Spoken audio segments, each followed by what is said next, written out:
swagger, okay? Regardless of what happens out there. Doesn't matter. Keep your swagger.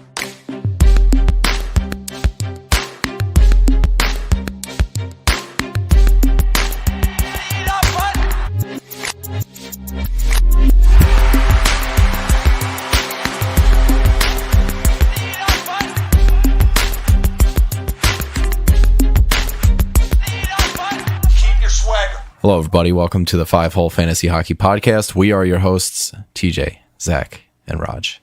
Hey there. Hey. It's good to be back. How was your guys' break? I got back about half an hour ago. Camping. Fantastic camping. Nice. Deers. All kinds of wildlife. Deers and beers. It's good.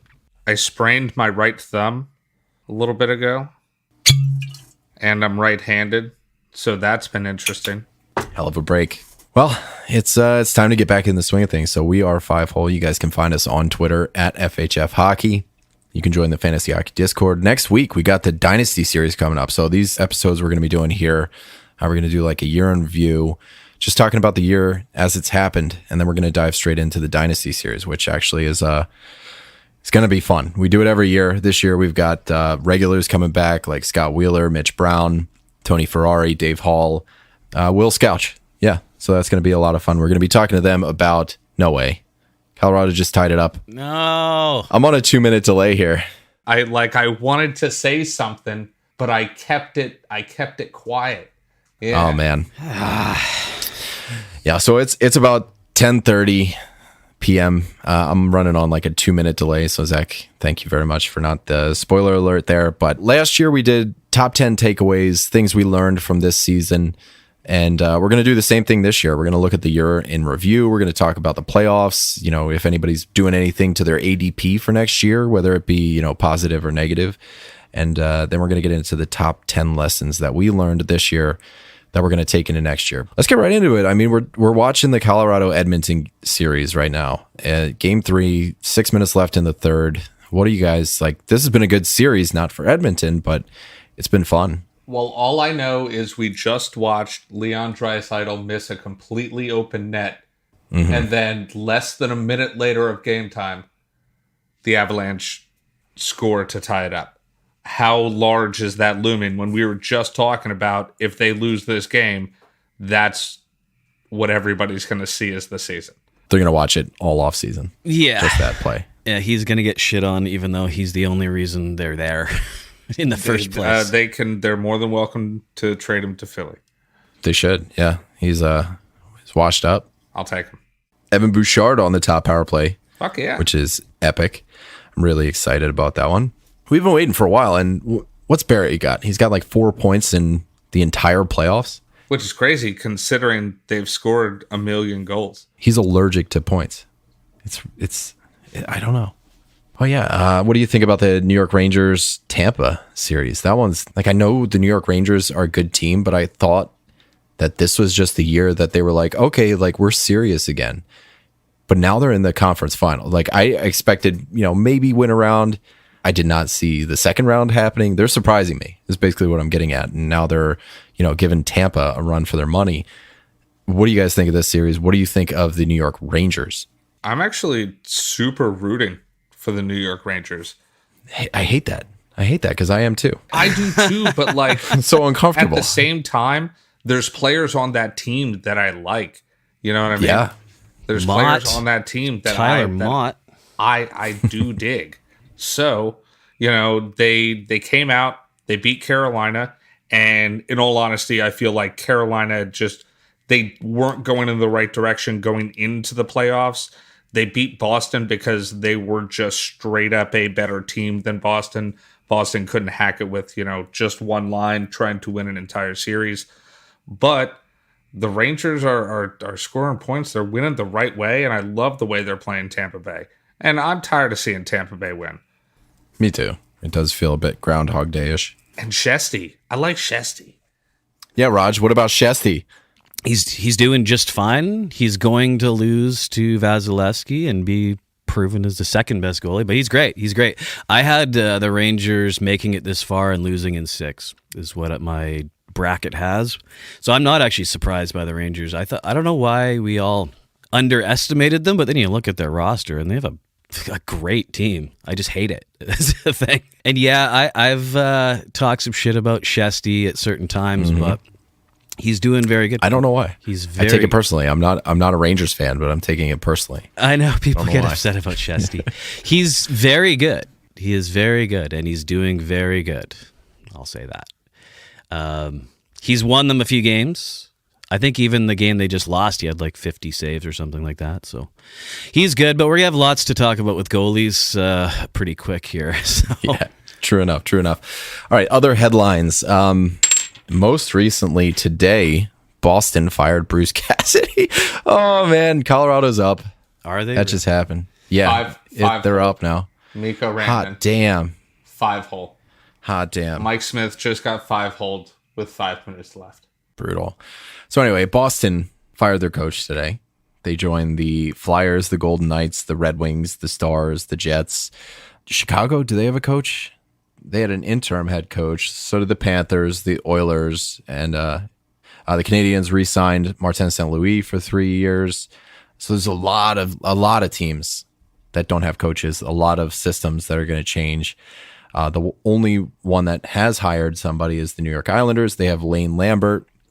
Now, he's been with Barry Trotz since 2011. He was head coach of the Milwaukee Admirals in the AHL, the Nashville affiliate. They finished first, but they were middle of the pack in goals for per game. I think they were like 14th in the league. I don't know if I'm reading too much into this. He's been palling around with Barry Trotz since 2011. Do we have another low-scoring, boring Trotz doppelganger? Somebody that is a new voice that might play the kids a little bit more. Maybe there's something going on. I don't see Lou Lamoriello being like, hey, play rookies more, but I don't know. It seemed really strange to replace Barry Trotz with Lane Lambert, whose coaching style is very similar. So what you're saying is he's not Barry Trotz, he's Baby Trotz? Barnabas. The state of the hockey and with the Islanders, it seems like a terrible business decision to have another boring team right now. They need to get people in the stands. So I would be very surprised if they hired him with the anticipation of another defensive, like 2-1 kind of hockey team. I hope for the whole NHL that it's not like that. They did hire him. I know. And I mean, Friedman talked about something on 32 Thoughts that I thought was pretty interesting. Barry Trotz got fired almost immediately after exit interviews. So you wonder if maybe the room was just not on his side anymore. Maybe, Matt Barzal at third line center wasn't working, so they tried to change something, i.e. the head coach. But basically the bottom line is here, most people are agreeing that Matt Barzal is going to be the major beneficiary here. Maybe somebody like Noah Dobson if something happens to that power play without Barry Trotz. So fingers crossed for some exciting hockey out of the island. Bruce Boudreau. Yeah. Back as the Canucks head coach. You're pretty stoked about that one? Oh, God. Well, there's nothing to talk about. You saw the team before and after. It wasn't 100% him, but he didn't hurt. He got the guys to play the way they were supposed to be playing and probably better. The only guy who really played well before and kind of all along was JT Miller because he's just always exactly the same. But yeah, that's so awesome. So awesome to have Boudreau back. What do you think we get out of Miller next year? Same as this year. I'll take the under. I'd say within 5%, I think this is the trajectory he's been on his whole career was leading to where he did this year. And the Oilers come back and tie it up. Yep. This game Zach rules. Cassian. Zach Hell. No. Cassian. Sorry. Yes. We're doing like live fucking... This sucks so bad because I want to say something. Your patience is very admirable. And these goals keep happening one after another, and I just got to freaking sit here. I'm just cheering for more hockey. I don't want it to be a sweep because I want a longer series. That's all. Well, I would like to see these two teams play a couple more times. That wouldn't be so bad. A couple of contracts have been signed. Brian Rust re-signs in Pittsburgh, team-friendly deal. Mark Giordano re-signs in Toronto, very team-friendly deal. Korpisalo signs 1 year in Columbus. Mark Stone has back surgery. Boston, I mean, they fire their head coach. Everybody is broken. Marchand and McAvoy both out 6 months. Grzelcyk 5 months. Mike Riley, who I have third in line for the power play, 3 months, he could be your quarterback 1 going into the year. Bergeron maybe retiring. Think about it. Until American Thanksgiving, what do you guys think about Pastrnak? He's going to be all alone on that power play with like Charlie Coyle. I'd be fine with trying to trade him right now. So what, you're talking dynasty now? The Pastrnak name, yeah, or even a keeper league. If you have a keeper league, say I'll trade you Pastrnak for your keeper. Is that because you think his price is low, or are you actually excited about what he could be doing? I want to get what I can for the Pastrnak name because I don't think that it's going to be good next year. I think that they're on a downhill trajectory, and you can see that the past couple of years. Now, yes, they still made the playoffs and all that jazz, but they're at the point where you're making it to the playoffs, but you're getting bounced. You know what I mean? You're getting bounced out the club. That just happened. You know what I mean? You're getting Jazzy Jeffed, and next is just missing the playoffs. And so right where they are, they're just about to be in the worst spot you can be. Just outside the playoffs is not somewhere you want to be. I do think this year was beginning of the end. In our preseason this year, when we were talking about it, I called this to be the end of Boston. Yep. And I think I was about a year behind because this year seems like the end of Boston. Did they ever just stop on a dime and retool everything? So, yeah, if Pasta is selling low, I'd buy Pasta if people are giving up on him. I mean, even when he was down, he doesn't depend on Marchand and Bergeron. So I think he'll be a little less on the PP, but he's also incredible and the only player there. And when he was playing on the second line with Taylor Hall and the rotating other wing, I mean, it was performance was fine. I have a feeling some people are going to be selling low on him. A third of his points were on the power play. That's probably going to go down, but that's my biggest worry. I don't think he's going to suffer as much as it seems like he's going to, but those power play points will suffer a bit. What do you guys think the dynasty outlook is? Is it sell time right now? Get out before the rug gets pulled, or do you think Pastrnak is somebody that can carry a team? I don't think he can carry a team, but I think he's good enough to carry himself on a bad team. I think he could too. Yeah, he could be a bit of a Jack Eichel there. You can't get better than the perfection line, really. Like that's one of the best lines in a long time. So he's going to suffer. I just don't think it's going to be as bad as it seems. Is all. Yeah, I don't see him. He's not going to be Jake DeBrusk on the perfection line. You know, because Jake DeBrusk might be the only hockey player in the league that doesn't see better production when he's with them. And you know what? His cap hit is really not that bad. He's about to get paid though, isn't he? I think he's about to get paid. All those guys had really nice contracts, didn't they? And then McAvoy happened.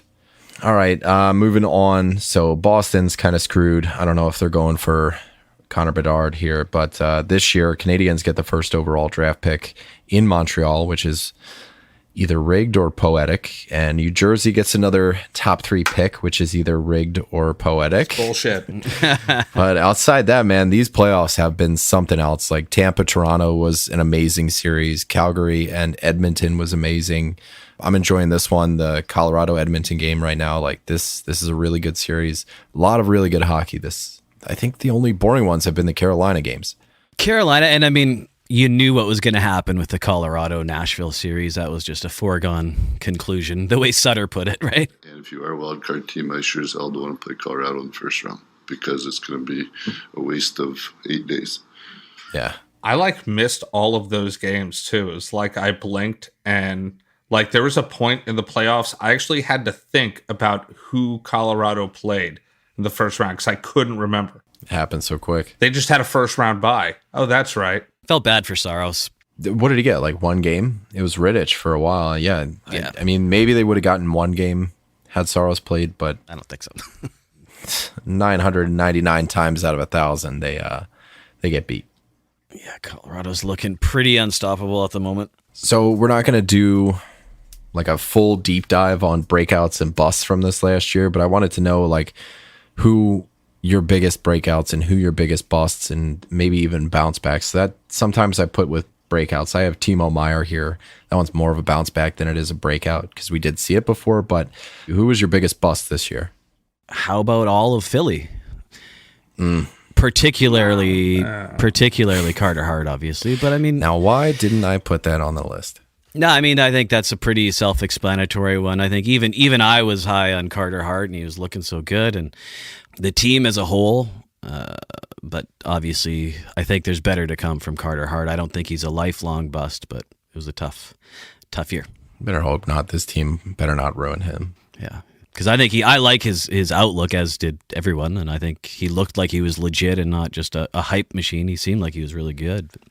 Well, if it's one thing Philly's got this year, it's excuses, which we're going to lean on heavily. Like Couturier played 29 games, Ellis played like 4, Keith Yandel was on our team. You know, it was one bad hand after another here in Philly. But you know, I do want to see what the team looks like fully healthy, like Couturier, Hayes, Frost down the middle, you know, Lawton or whoever's our 4C at that point. But you know, I don't expect playoffs or anything, but I don't want to be in the lottery next year, you know? Or actually I do. Bedard. I think I think it says a lot about how much Couturier means, like defensively, right? I think he's just a great player that doesn't always get the due he's deserved, but like, you know, they had more problems than just him out, but I think that's a huge deal. I think he's an awesome player. He was having a tough year too. He was having a really tough year. Like shooting percentage was shit. He was, you know, we always said he was super consistent around 80 points, 75, 80, something in that range. And this year, I think he was on pace for like 60. Brutal. And like our defensemen sucked. You get this. Shane Gostisbehere had more points than any defenseman on the Flyers. That's painful. The guy that we paid to send to Arizona. Yeah. If you just want like a screen cap, a cliff notes of how it is to be a Flyers fan, that happened. Zach, you got one queued up? I'm gonna go with a fellow Canadian. I'm gonna go with Cole Caulfield. Now he didn't end up too bad, but man, did it start out really bad at the beginning of the year. Yeah. Between him and Nick Suzuki. Now Nick Suzuki really, you know, muddled up a really good season. You know what I mean? He actually kind of came out and turned it on, and I feel like it, you know, was the catalyst for a lot of those points that Caulfield was on. But we saw connection between the two of them. So you thought it was going to roll over into next year.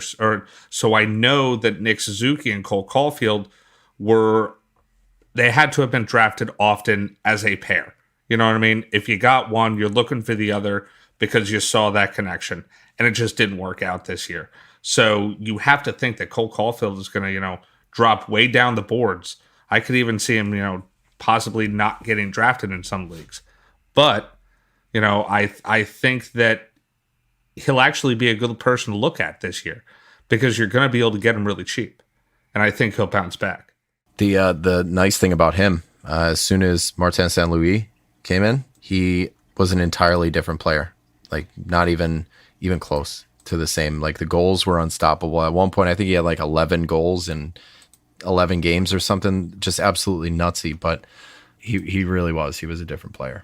That was another situation, sort of like the Boudreau situation, where they had those young players, you know, same as Vancouver had. They were just shit, like absolute shit. And then the new coach showed up and just whatever it was, it clicked with a few of those Montreal guys, same as it did in Vancouver. And it was just like, how is that even possible to go from so shitty to so good? Man, it sure did. And it's cool. I love that it's Martin St. Louis. I'm a little skeptical on how good of a coach he actually is, but... I believe he could be a perfectly fine coach. Well, that's what they said about Gretzky as well, right? Oh, well, I don't know. He got 35 points in 38 games out of Caulfield, so I think he is both a bust and a breakout, which is like crazy. I was going to say Elias Pettersson for the same reason. Like, first half of the year, sucked. Second half of the year, awesome. Yeah. And Caulfield fits the same mold, like really tale of two seasons with him. But that first half, he got sent down to the AHL fast. Yeah, there was something going on, obviously, in Montreal all around, and they were clearly after this number one pick. I got a guy that really doesn't need much explanation, other than he kind of benefited the same way under Marty St. Louis, but Jeff Petrie. I mean, he was last year, 2 seasons ago now, Norris conversations. Like 42 points in 55 games, which is killer. And then this year, a point every 3 games. Brutal. But under Marty, his season changed. He started getting points again. He ended the season really strong. 23 points in 36 games under St. Louis. in his last 20 games, 14 points. So right along the same pace, but just really coming back to form. So I have a little bit of hope for Petrie next year. I know he asked for a trade, and maybe that was something to do with Ducharme. So maybe he's happy. We're gonna see some things next year. But he was probably my biggest bust. Him and another guy, Dougie Hamilton, who just never really seemed to take power play one. Now, what was interesting to me about Petrie too is like he was on such a good trajectory. Like he just kept getting better and better and better, and then Weber was out, and you're like, here's his big break. He's the guy, and it just... I thought so, too. Did not work for a bit. That's for sure. Both Mark Stone, Max Pacioretty, I have both of them as busts. I mean, it's injury busts, but they're guys that get injured a lot. So that's a risk you take with these guys. Another guy I had as a bust was obviously Leonard as well, right? It's kind of... Vegas as a team was a bit of a butt this year. Yeah. You know, with their injuries, like they couldn't get healthy all at the same time. So it was a rough year. I had Matt Barzal. That's going to be hopefully a bounce back next year. But do you guys got any other busts or breakouts? We can move over into breakouts. I mean, other than Blake Wheeler, I'm good. As far as like, I guess it's a bounce back, but it's hard not to talk about Johnny Gaudreau when you're talking about bounce back breakouts. I mean, they took a while off in Calgary. They're back, man, but he's looking sharp. He's back. Yeah, and then they took a couple of games off here at the end of the year, too. Yeah, that was tough. I still think Calgary's the better team. Yeah, so do I. But just looking at both of their goalies, like the goalies took the nights off. Markstrom had a really rough series. Like, I actually really wanted to see Calgary play the Avalanche. Yeah, that would have been just as good a series. Mike Smith is just not the guy. He's not the guy. Shocker. And another one in Calgary, right? They didn't have Tanev to help deal with the high scoring offense, and he's all of a huge chunk of their defense. Sturdy guy. Yeah, he's just defense, right? Like his face and hair goes in front of shots, and without that, you could just see them panic on D, like, oh shit, we don't have him, and we got to deal with the best two players in the world, and they're both record-breaking paces. And it wasn't Markstrom's fault, I don't think. Imagine that from a Calgary standpoint. Like one series you're against McDavid and Draisaitl, the next series you're against McKinnon and Rantanen. That's a tough road. That would have been a really tough road. Whatever team was coming out of the East would have won. Might be what happens now, except, nobody's going to stop the Avalanche, most likely. I have 4 names here that I want you guys to rank in order from most believable breakout to least believable breakout. It's Timo Meier, which, could be a bounce back. Chris Kreider, who scored like 45 tip-in goals. Matt Duchene, who played good hockey. And Moritz Seider, who was in his first year. I'll go first, and I think I have the right answer.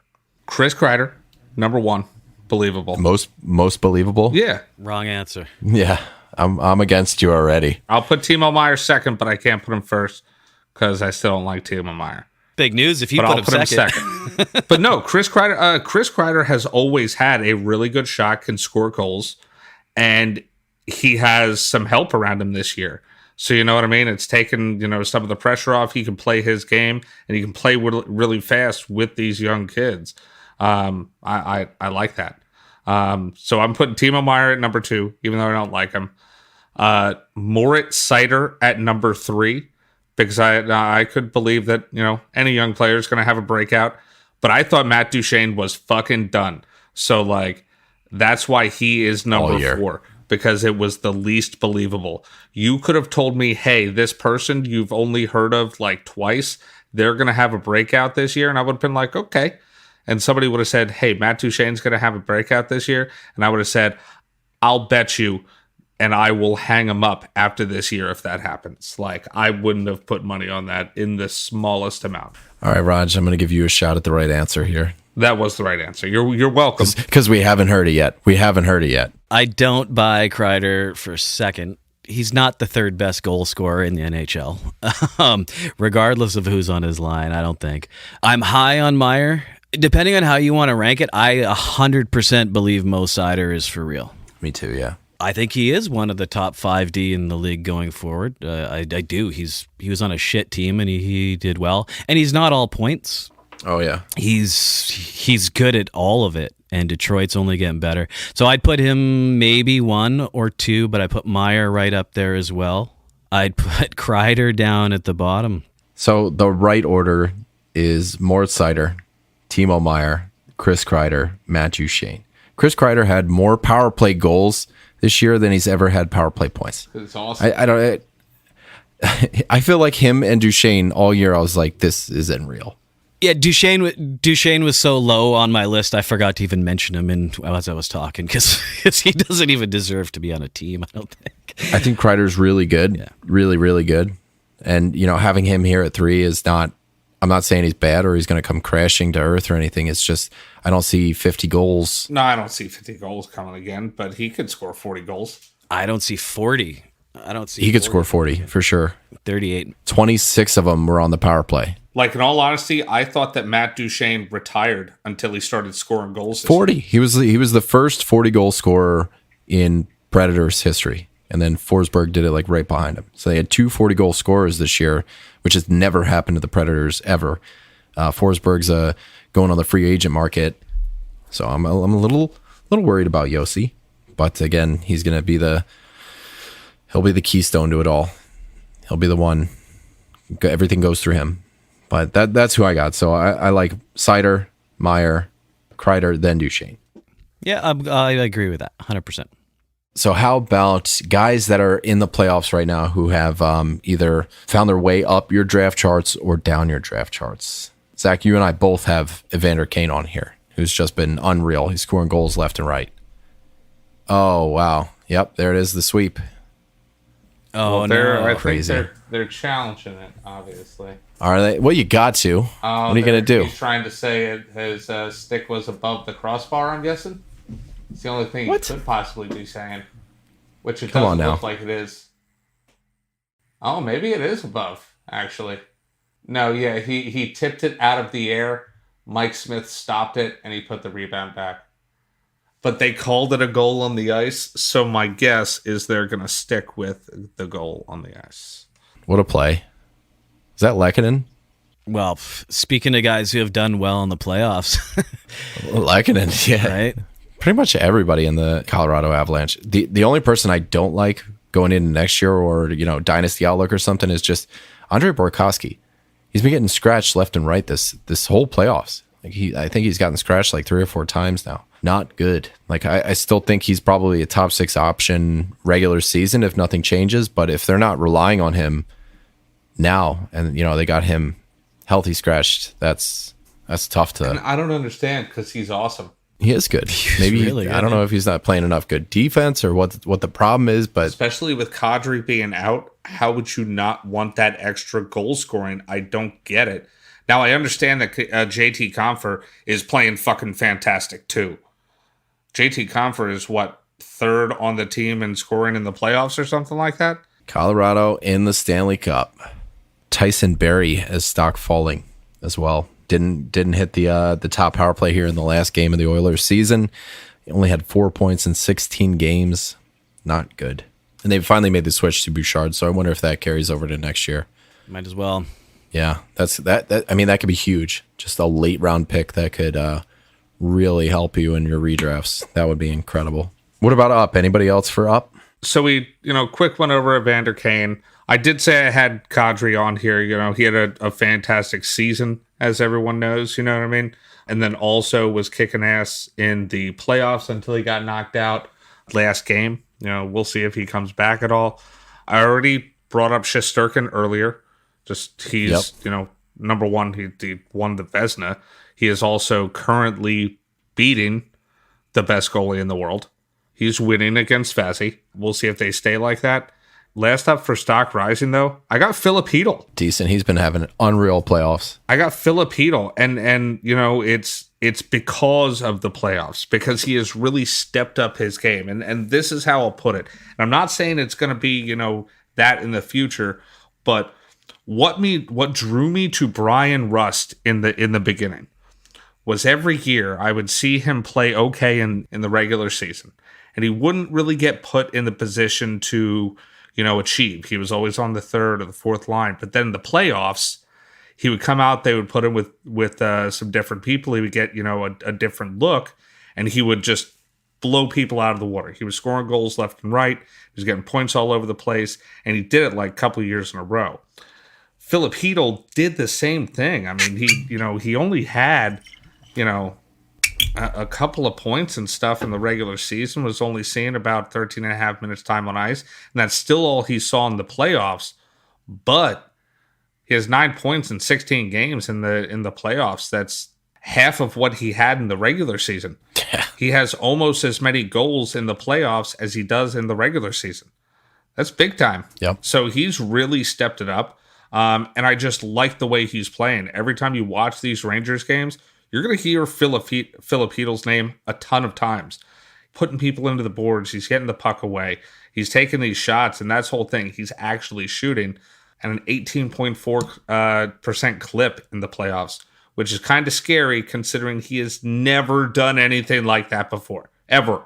Definitely making a name for himself here in the playoffs. So I wonder if that's going to be troublesome next year. All right, let's get into the 10 lessons. Zach, you're up first, man. Talking about exactly what you're talking about is watching hockey. It is. My first lesson is watch hockey actively. The way I see it is there's active and passive viewership. Passive viewership is you're just sitting there, you're watching the game, you're following the puck. And there's nothing wrong with that, and I do that most of the time too, unless I want to really hone in on a certain player, and I'll watch them without the puck. I'll watch what they do after the play and where they're looking and, the decision making. But I want you to notice those small players that players make or even don't make. Was it a good idea? Did they, only make the play because it was the best play available or it was the only play available? It's all those, dumb little shits. It's the outlet passes. It's the hit off the boards, you know what I mean? Just to tip it to another player. When you watch these little things, I always say they beget points. Let's take a look at the Panthers here. Panthers were the best team on the rush this past year. That's because Mackenzie Weegar and Aaron Ekblad are fantastic breakout players. They're getting those breakout passes from the defensive zone, and they're scoring points on the rush. The Panthers were the best at that this year. They were the best team on the rush this year. It starts in the defensive zone, and it starts because of those little plays. You don't think about those little breakout tips, you know what I mean? But it gets a puck out, and it turns into a goal. It's all the little things you got to watch. So that's what I want you to do. I think you should watch hockey more actively. What I like about that is what you're suggesting is what the coach does. And if the coach is seeing good things from a certain player that you're scouting, whether it be on the waiver wire, your watch list, somebody else's team that you want to trade for or something, watching hockey is the first indication of better time on ice. Now, if we're talking about somebody like Philip Hedl, you're doing all the right things, next year he could be getting a top 6 role if those good things turn into good habits, turn into good playing. So I'm right there with you. Score sheet only says so much, but you watch a guy that's being smart. That's what the coach sees. That's what the coach wants higher up in the lineup. That gets you more time on ice. That gets you more points, more shots, everything we're looking for. So I like that one. Raj, man, you have spent these last 6 weeks doing like a thesis. I did a project, yeah. So all my lessons kind of are going to revolve around that, which was a lot about drafts. I went back and analyzed. I started with our listener leagues, and then I reached out and got a bunch of info from altogether 23 leagues, trying to focus around pretty standard setup, not exactly the same, but 12 to 16 team leagues, and with pretty normal settings. I tried to avoid some of the funkier gimmick leagues that I also like to join, but are silly. One thing I came up with here, actually, before I say that, I'm going to release all the info to the patrons, all the spreadsheets I put together in the next couple days here. So if you're a patron, take a look for that. But the first one here was draft position. When we're getting ready to draft, which I think is basically everybody's favorite part of fantasy, it's always, what's my draft position? I got to get first overall, blah, blah, blah. And draft position does make a difference. I mean, I went through a fair chunk of leagues there, and there is some common things in the draft position, and it's absolutely not what people are usually panicked about. Out of the 23 leagues, not a single winner drafted first overall. Surprising. Question here. Do you think that's because Connor McDavid sucks, or is it because there's 24 picks in between? I think it's more the latter, because the jury's out. I don't think Connor McDavid sucks. He's still young. We'll see, but I think he's going to be okay. So I think it's the gap, right? And that's common across all these leagues. Like the most successful draft position by quite a bit was 5th overall. And by success, I was going by the most wins, but also the most top 3 finishes. Because, you can always fluke out and get bounced in the playoffs for bad luck. But overall, it was very clear that number 5 overall was the best overall, and the next best spots were 4 and 6. So that is a pretty clear indicator. Like the middle of the draft tends to be the best. Oddly enough, there was a lot of winners who drafted 9th, but the turns, no bueno. Very poor results for people on the turn. So whether it's drafting 1 or 2 or drafting in the last 11 or 12 out of a 12-team league, those teams had very little success. So there was enough leagues there that it was pretty substantially evidenced. It's crazy, man. I wouldn't panic if you don't get first overall. In fact, I'd kind of be happy about it. Okay, so my first is I want to speak to the analytics crowd, the guys that look at rate stats. Surprise. And I'm one of them, right? Like I like my per 60s. I like my, expected goals, this, that, and the other thing. They're good indicators, but they don't paint a whole picture. Now, individual expected goals, I'm just going to put it out there. It's not a predictive stat.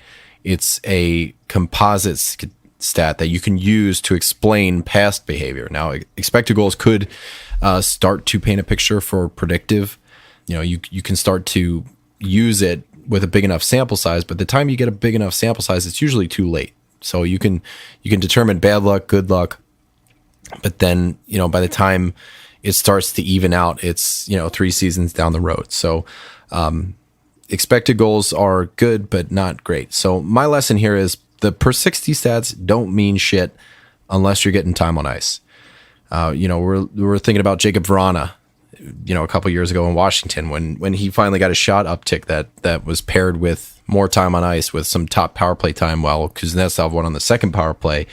Guys like Oliver Wahlstrom is getting a ton of airtime and, attention paid to him because he's like, the next Andre Kashe. He's got all these fucking, per 60 shots. But then you start to see, and I don't want to paint Oliver Wahlstrom in a bad light here, but when you're only playing 10, 11, 12, 13 minutes a night, it's easy to sprint, right? These guys that are playing 18, 19 minutes a night are more long distance runners. So it's easy for Ollie to go out there and just shoot the puck nonstop, running around like a crazy man when he's only playing 12 minutes a night. He starts to get that time on ice that we're all rooting for. There's a chance that those per 60 stats could stay there, but there's also a chance that it could get diluted by this extra time on ice. Now, maybe it goes down a little bit because he's learning to long distance run or have a little bit of that stamina, or maybe he's that guy. Maybe he's going to be a 6-7 shots a game kind of guy. But, you look at Andre Kasha, who got intermittent top 6 time, usually saw a drop in rate stats because of that extra time. Again, it kind of, the way I look at it is it's easy to sprint a short distance, but you can't really sprint for a whole mile unless you're an animal. So maybe Ollie's an animal. It's got to come back to Vancouver for me, but that's the Jake Virtanen syndrome, right? Remember when he was right, yeah, killer, but it also tends to mean if you're playing less minutes, you're usually playing third or fourth line. Whereas when you get bumped up to the bigger minutes, you also tend to face heftier defense. Sure. So yeah, it's a good indicator, but I like what you put there about putting those players on your watch list. It's not a definite indicator for sure. So I mean, as soon as you see these guys get that time on ice uptick, like one of our favorite guys is Craig Smith, and he's one of the guys that sometimes being the key word, pays off on these crazy good rate stats. So wait for the time on ice, then you can make the ad or the stream or whatever. Zach, you're up next, buddy. All right, next up, I got trust your instincts. And what I mean by that is if you feel like something is right, then do it. Trust your instincts.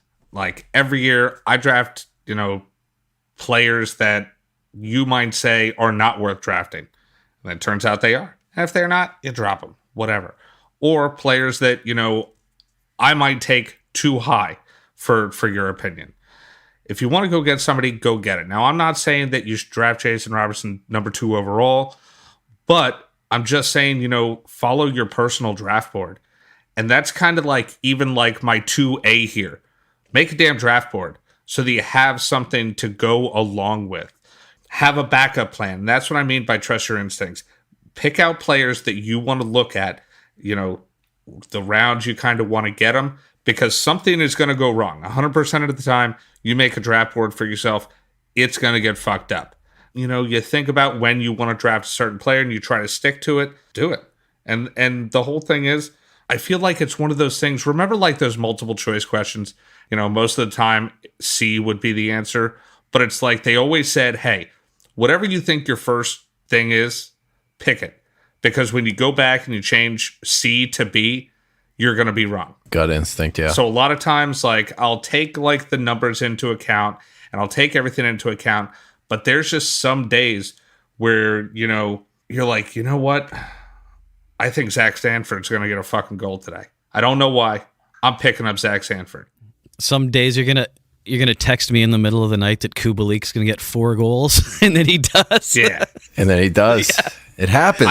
That was technically in the middle of the night, but it was at like 4 a.m. or something. Said, "Hey, Raj, this is gonna happen today." I think that's a great note that goes along with your first note. Like, if you watch a lot of hockey, you can trust your instincts. If you're watching games, and your instincts are probably going to be good, and I think that's absolutely bang on. Like, I can't tell you how many times you do the swap, and then you swap the player out, put a guy on your bench, and then he scores 4 goals. You're like, why the fuck didn't I just go with what I had the first time? Trust your guts, man. Trust your guts. Trust your guts. Check. Raj, baby, you're up next. Well, more about drafts and reviewing the drafts. There was a lot going on in our Discord conversations recently about when should you draft D versus there's a lot of talk this year about when to draft goalies and when do you draft forwards and that kind of thing. Like what I found when I was going back over the winning teams here, 60% of winning teams drafted their first D in round 5 or later. The overall arcing thing here is the first 5 rounds focus on forwards. Not every single time, but overall, as I got here, 80% of the winners drafted their first goalie between round 4 and 6. That's right around the people started drafting D and goalies. And out of the top 3 teams, so I was calling podium teams, the teams that finished in the top 3, 81% of players chosen in the first 5 rounds were forwards. So among all teams that did well, almost everybody picked forwards in the first 5 rounds, 81%. So I so desperately want to know if that 20% is entirely Cale Makar. It is a lot. Because I think this whole time I'm like, I can't wait till Raj is done because I want to ask him if Cale Makar is the exception of the rule. Because dude he's a forward. He is. Yeah, well, the 80% that were not forwards were Cale Makar and Vasilevsky. Those were a huge chunk of that 20%. And we'll finish that conversation on my next point about those 2 players in particular. But the overwhelming best strategy, again, there's always exceptions, but the overwhelming best strategy is focus on forwards early. That's just really, really clearly the answer. So I like it. I like it. Considering that's what I try to do, I like that. Going back to drafting, my next lesson is you got to draft for goals and power play points early. I mean, the roster turnover is huge, Raj. I came to you for this stat, but you're going to retain most people in competitive leagues that did well retained about 50 to 75% of their originally drafted team. So there's going to be a lot of roster turnover. You're going to be dropping guys are going to go Jeff Petrie on you. Things are going to happen to the point where you're going to have a core, you're going to stick to it. The other 25 to 50% are going to be traded, dropped, what have you. You need to set yourself up with a good boilerplate roster constructed on what I'm calling a foundation of the hardest to find stats, in my opinion, are goals and power play points. That way, when it's time to cut bait, you got you got a wider array of options to stream in. Whether you're playing in, points league, categories leagues, if you have goals and power play points already set, you're going to get the most power play points from sturdy power play 1 players. And those are traditionally the best players to have even in a points league. So, when you got to make those switches, you're dropping guys that are maybe, fringe power play 1, mostly power play 2 guys. And you're picking up for hits, or you're picking up for a stream spot, what have you. Set yourself up with that good foundation of goals, power play points. That's my lesson. Retaught to me this year. Yeah, you can always stream in hits and blocks and stuff, but it's pretty rare you get a Nazem Kadri type of year. Yeah, where a guy comes in with that many points. I mean, I know Zach did draft him in a league or two, but for the most part, he was a waiver wire player, and that doesn't happen very often. Number one, those type of players are few and far between, and second, you're one of 12 players, GMs in your league, or one of 16, or one of 8, or whatever, that have the option to go pick that guy up. So when you set yourself up on this good foundation of goals and power play points, you're reducing the risk, at least mitigating the risk, that you're not going to be the one that goes and picks up the Nazem Kadri first. So you definitely want to draft well and just be safe about it, I guess. And being safe, drafting for floors, goals, power play points, that's the lesson. You should always wear a condom when you're drafting. I do. I know. Which brings me to my next point. There's plenty of fish in the sea. I swear you had the same one last year. Because it's right. And I want people to trade with me. Maybe that's why. Maybe it's just a subconscious, I'm trying to get people to trade with me. Because I want people to not be afraid of trades and really embrace trades where everyone wins. And then lastly, to also go along with that, if you're doing trades and stuff like that, know the status of your team and which direction you want, your year to go. If you know you're in a rebuild, stash picks. Get as many 1s and 2s as you can manage. If you know you have a team that can compete for it, act like it. Go out and buy that championship. Fuck them picks. Just be all in whichever way you go. Worst possible place to be. And just like in real life that we said earlier, worst possible place to be is just out of the playoffs. Or even worse, just in the playoffs, but you're playoff fodder. Where you make it into the playoffs and you might as well not even set your lineup because the guy that you're playing against is just running house. Yeah, I'm with you, man. Swap that roster because you already have a good foundation of goals and power play points. So you're set. I'm with you. Who's up next, Raj? I'll give her a go.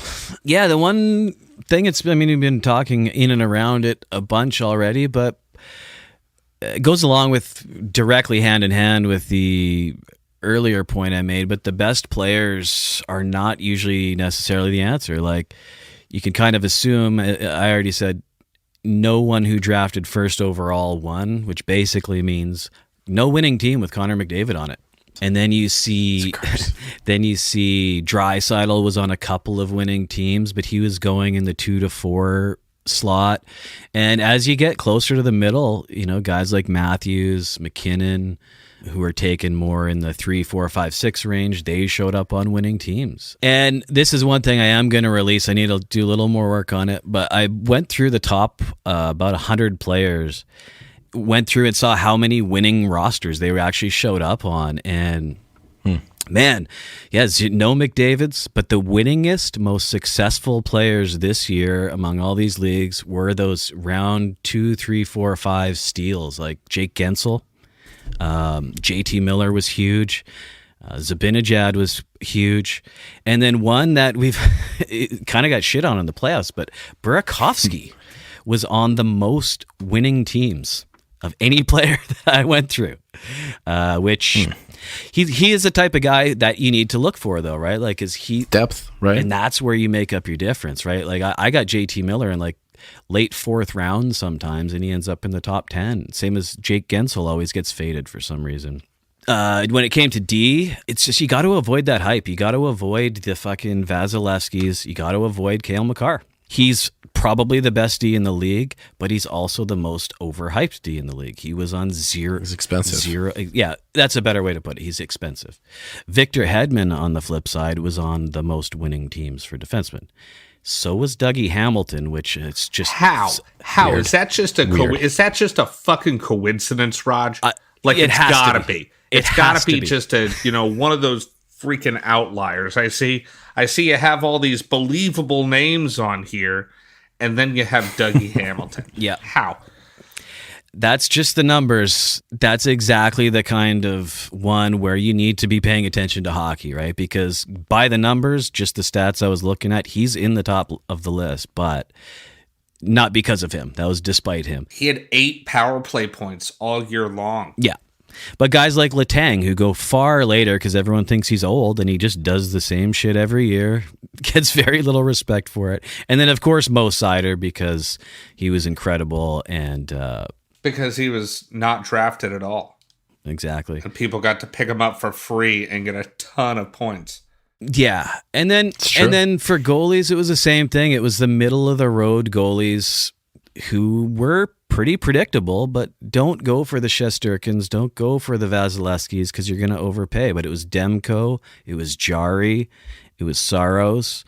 Those were the big three on by far the most teams. And then Freddie Anderson did quite well as well because he got faded pretty hard in a lot of drafts. But overall, the biggest thing I learned from all these things, most things are pretty logical. Like there's no real surprises in that list. It may be Jari, but he's going to get wins on Pittsburgh. Demko was going to play a lot. Saros, you just knew was good. When you chase those big winners like McDavid or Makar or Vasilevsky, very unsuccessful. Definitely. And then the other thing not to chase, I know it's a long one, but is rookies. Rookies are exciting as hell, fun to collect in hockey cards, great to watch. Don't do much for your team. They're great streamers. Don't gamble. Like, look at Lafreniere. Look at Jack Hughes in his first season. Look at Kakko in his first season. Like, these guys they're not worth it. Paging Shane Wright. So if I have the first overall pick, I should pick Jake Gensel then, yes, instead of Connor McDavid, right? Dougie Hamilton. That's definitely what you should do. That's the thing to take away from this, I think. All right. So my last lesson here is kind of twofold. Consistency is key. Now that's like the broad strokes label that I'm putting on this one, the title. But basically what I'm going for is you kind of already talked about it in the last lesson here, but you're drafting for floors. You're being safe with most of your picks. Yeah, we're going to gamble in the middle rounds. That's when we want to get those guys that we like or that we have a feeling about. But ultimately what you want to do is just look for consistency, like huge falls for guys like Nikolai Ehlers that I was really, really excited on. And I'm going to try and temper my expectations with these guys that I really like that are going to wind up in the top 5 rounds based on one good season. When you're in your draft, you're setting up that foundation. You want to do it safely. We're not taking gambles on the foundation. We're taking gambles in the middle rounds. Then I'm looking at the New York Islanders as a whole team. They seemed very safe. And one of my lessons last year was get the tandem. And the tandem I was talking about was the New York Islanders. That would have went really poorly. And in our next lesson here, I learned something new again. Everybody thought the New York Islanders were shoo-in for the playoffs and consistency in scheduling here. Now, they started the year on a 13-game road trip streak thing while their new arena was getting built. It finally got built January 21st, 2022. Now, the first half, they had 32 games in 100 days. And then the second half, they had 49 games in 101. And, us as fantasy hockey guys, we're drooling because there's 4 games a week. There's 5 games a week. We're like, oh, my God, go for the New York Islanders all the time. Volume, volume, volume. But that volume is adding up on the human being that's on your fantasy team. Yeah. These guys are getting tired. Breaking down. They don't have... the New York Islanders specifically are a very old team. Parise, Chara, these guys are not doing practice on their one day off a week. You know what I mean? They're resting. They don't get a lot of practice. Things like this start to snowball on a team. So you have to be cognizant of how this volume starts to add up for the human beings that are on your team. That much volume and that much time is going to be super tough on a body. especially a body as big and old as Zdeno Chara. You know what I'm saying? But you start to see all that volume, and you think it's going to be a good thing. But then the New York Islanders, that's one thing altogether because they're low scoring, and then that's a very perfect example because they were hard to stream from anyway. But it kind of just made sense to me that after a while, volume starts to hurt when we're talking about games played. There's no days for practice. There's no days for rest and practice. So you're kind of just stuck behind the 8 ball for a long time. And us as fantasy hockey nerds are like, you got to go for the guys with the most games. And sometimes it's not right. So I'm going to keep an eye out for that this year and try and be on top of when guys might be fatigued just due to this volume that we're trying to go for. Like it. Number one consensus lesson, and then I want to breeze over some people on Twitter that learned some stuff this year too. And one guy, Chirpy, actually agrees with us. It's fuck goalies. So the number one consensus lesson for the second year in a row is to fade goalies. Who wants to kick off the rant first? Raji, take her away, bud. I think it's halfway between Zero G and Vasilevsky. Like you were just saying in your last thing, consistency and being a little more logical makes sense. Like, I don't think you need to fade your goalies till starting in, round 10 or 11 or 12, but you also don't need, if you need to look at the stats there, you don't need to go first or second round on a Shesterkin or a Vasilevsky. So yeah, definitely I would say fade goalies 100%, but I don't, our buddy who's the namesake of the Zero G revised his strategy a little bit, which I think is a little more in line. Like, I think the way a lot of people took it was too hard, like fuck goalies altogether.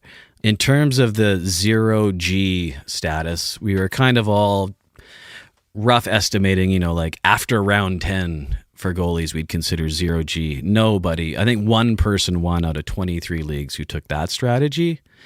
I think it's important to have a decent goalie, but because of how volatile they are, I wouldn't risk much on it. You can go 70 places later in the draft, which is like 5 or 6 rounds. The difference between Shesterkin and Demko is like 60 or 70 positions in the draft for 3 extra wins. Like, is that really worth it? Yeah. I don't think so.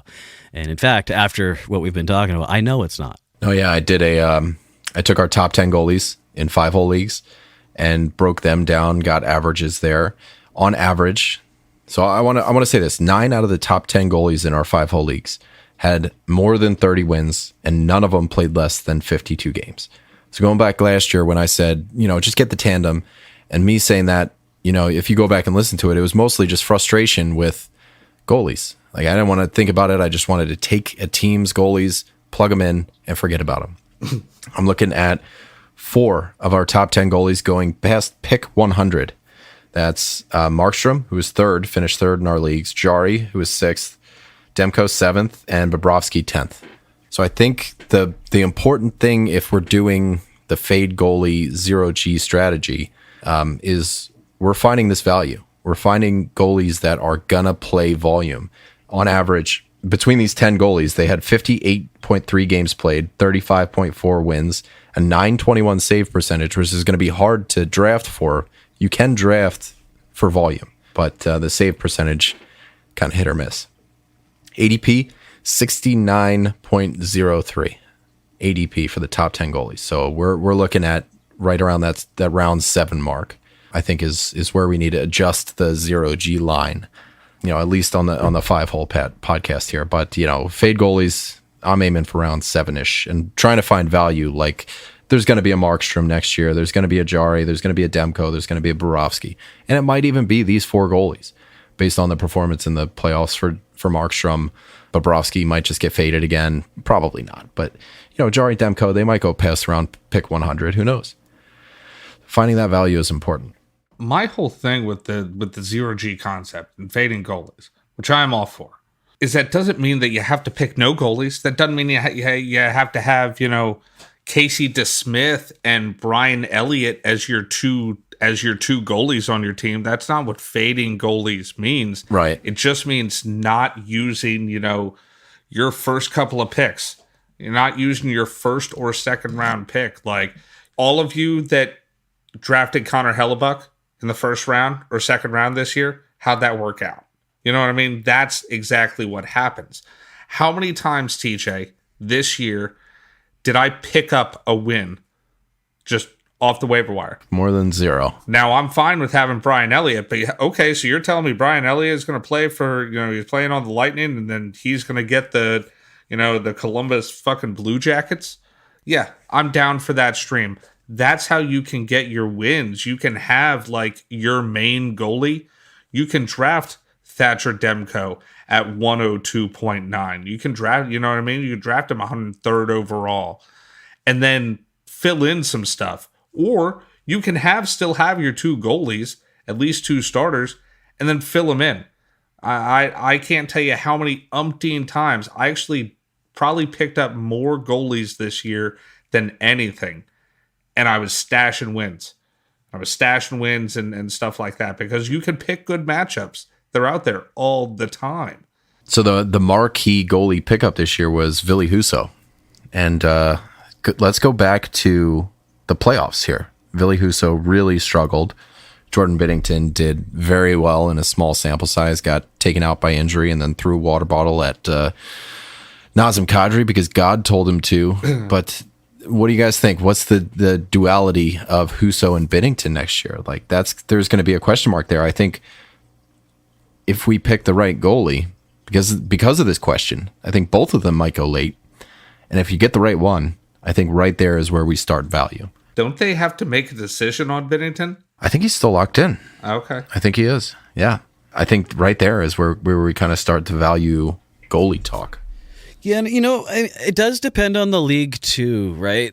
If the league goes on an early goalie run, sometimes you have to get in there. It's if it's early or late, like you have no choice. You have to get a decent goalie. I mean, that's just one thing that we've seen. It doesn't need to be a top tier goalie. I think that's the real value of the fading goalies /0G is just like wait, but don't fuck yourself because I don't want to get stuck with Corey Schneider. You know what I mean? I mean, this year I've obviously invested in Demko. I literally had him in every single listener league. That worked out really well. And it worked out, but that's also because I knew he was going to get volume. Everybody thought I was overdrafting him because I'm a Canucks idiot, but he's a great goalie. He knew he was going to get volume. So I looked there, and on the couple of leagues I won, I had him and Anderson, which were great value finds way later.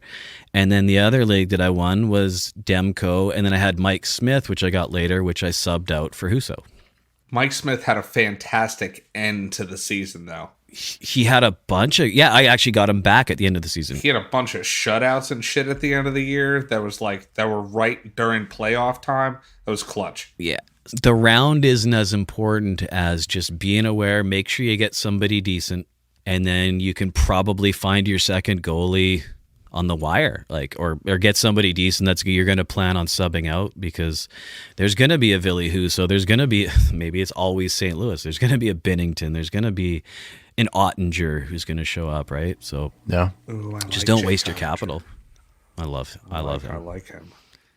So it was actually Brett E. Kingslayer on Twitter that said, fuck goalies. Chirpy says, pay attention to the playoff schedule, particularly the semis. Stocking up for the finals when it means a weak schedule the previous week could make the difference. And I just want to take another moment to suggest that everybody, when setting up your leagues next year, moves it up a week. Do not play fantasy hockey in the last week of the season, please. Please, please, please. But on Chirpy's note, I'm not drafting for playoff schedules, but I'm starting to make moves around the trade deadline for a playoff schedule, depending on where my team is. I don't want to get locked into not being able to drop players because I drafted them, because I need them for the end of the year, and then wind up missing the playoffs because of it. So trade deadline is when I'm making those moves.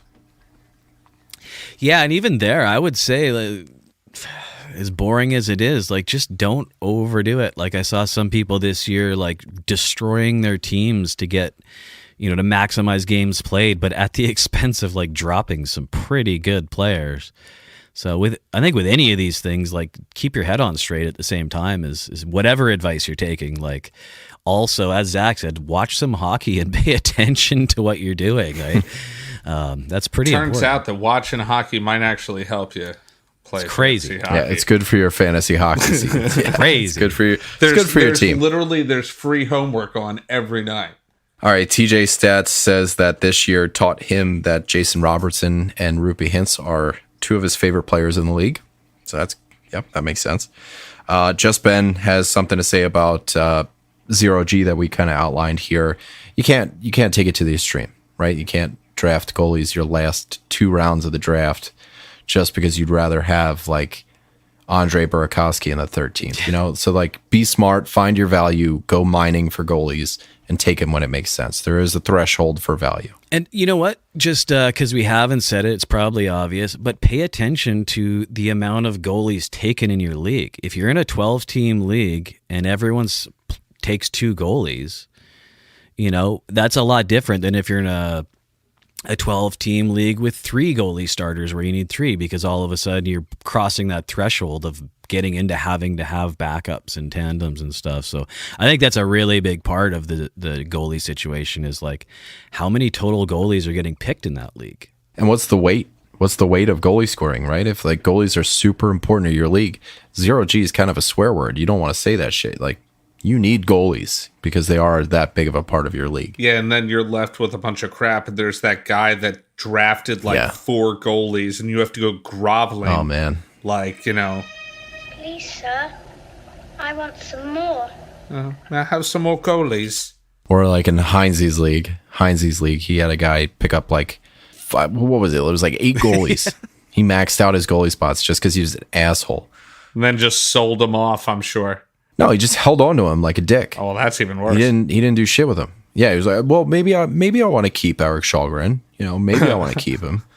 It's a real dick move. Our buddy Jay Har said, ultimately it boiled down to learning to maximize roster moves weekly, add games, swap out bottom of the roster players for streamers, add games, give yourself a shot at adding points or stats to a category, live on the waiver wire. And he's right. Streaming this isn't fantasy football, right? Like this is fantasy hockey. Streaming is a much bigger part of this setup than it is in fantasy football. So streaming makes or breaks a team. You need to max out. You need to use all your streams. Like if you want to go the distance, like you really need to pay attention and stream, guys. That was another note that I have on this list, which I'll post, but I also noted like how many transactions winners made. Almost every time the 1, 2, and 3 were also the leaders in transactions. Sometimes what happened actually quite a bit was the person in second place would have more transactions than the person in first because they were trying to catch the person in first. Yeah. But it's definitely a combination of like I have the list in front of me here. I'm looking at teams who had one who kept 71% of their original drafted team, but also led the league in transactions. So you're drafting well and you're making shitloads of moves with those waiver wire guys. So it's a role model right there, guys. Really is. Way to go, Jay Har. Good comment. Attaboy. All right, that's it for the season premiere, I guess it is. So I hope you guys are digging it. Hit us up on Twitter if you got anything. Be sure to find the Fantasy Hockey Discord because we'd love to have you there. So next episode, we're going to be doing a Keeper League mailbag, which is going to be really exciting. You guys are going to hate it in the Discord, but I am going to @ everybody.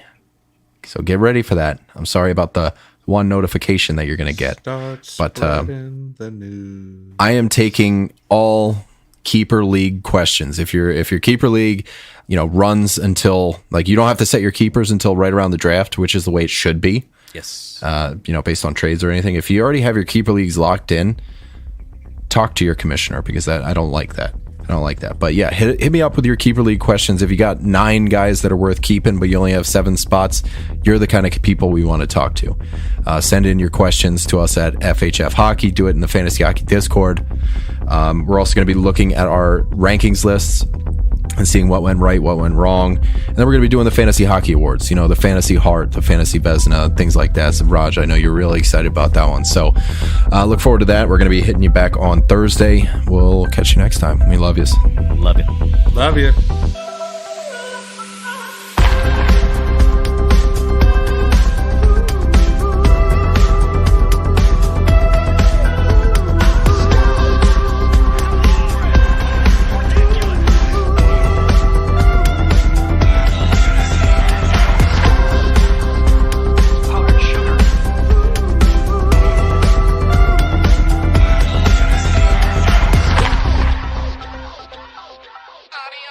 Nuggets.